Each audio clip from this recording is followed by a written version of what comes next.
जय श्री कृष्ण। योगिनी एकादशी। युधिष्ठिर ने पूछा, वसुदेव, आषाढ़ के कृष्ण पक्ष में जो एकादशी होती है उसका क्या नाम है? कृपया उसका वर्णन कीजिए। भगवान श्री कृष्ण बोले, नरश्रेष्ठ, आषाढ़ गुजरात महाराष्ट्र के अनुसार ज्येष्ठ के कृष्ण पक्ष की एकादशी का नाम योगिनी है। यह बड़े बड़े पातकों का नाश करने वाली है। संसार सागर में डूबे हुए प्राणियों के लिए यह सनातन नौका के समान है। अलकापुरी के राजा धीराज कुबेर सदा भगवान शिव की भक्ति में तत्पर रहने वाले हैं। उनका हेममाली नामक एक यक्ष सेवक था जो पूजा के लिए फूल लाया करता था। हेममाली की पत्नी का नाम विशालाक्षी था।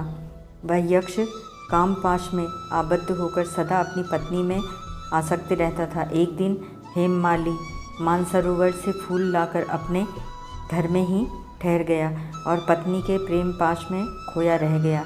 अतः कुबेर के भवन में न जा सका। इधर कुबेर मंदिर में बैठकर शिव का पूजन कर रहे थे। उन्होंने दोपहर तक फूल आने की प्रतीक्षा की। जब पूजा का समय व्यतीत हो गया तो यक्षराज ने कुपित होकर सेवकों से कहा, यक्षों, दुरात्मा हेममाली क्यों नहीं आ रहा है? यक्षों ने कहा, राजन, वह तो पत्नी की कामना में आसक्त हो घर में ही रमण कर रहा है। यह सुनकर कुबेर क्रोध से भर गए और तुरंत ही हेममाली को बुलवाया। वह आकर कुबेर के सामने खड़ा हो गया। उसे देखकर कुबेर बोले, ओ पापी, अरे दुष्ट, ओ दुराचारी, तूने भगवान की अवहेलना की है। अतः क्रोध से युक्त और अपनी उस प्रियतमा से वियुक्त होकर इस स्थान से भ्रष्ट होकर अन्यत्र चला जा। कुबेर के ऐसा कहने पर वह उस स्थान से नीचे गिर गया। कोढ़ से सारा शरीर पीड़ित था, परंतु शिव पूजा के प्रभाव से उसकी स्मरण शक्ति लुप्त नहीं हुई। तदंतर वह पर्वतों में श्रेष्ठ मेरुगिरी के शिखर पर गया। वहाँ पर मुनिवर मार्कंडेय जी का उसे दर्शन हुआ। पापकर्मा यक्ष ने मुनि के चरणों में प्रणाम किया। मुनिवर मार्कंडेय ने उसे भय से कांपते देख कहा, तुझे कोढ़ के रोग से कैसे दबा लिया? यक्ष बोला, मुने, मैं कुबेर का अनुचर हेममाली हूँ।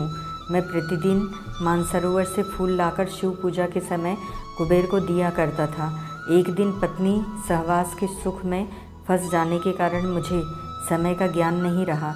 अतः राजा धीराज कुबेर ने कुपित होकर मुझे शाप दे दिया, जिससे मैं कोढ़ से आक्रांत होकर अपनी प्रियतमा से बिछुड़ गया। मुनिश्रेष्ठ, संतों का चित्त स्वभावतः परोपकार में लगा रहता है। यह जानकर मुझ अपराधी को कर्तव्य का उपदेश दीजिए।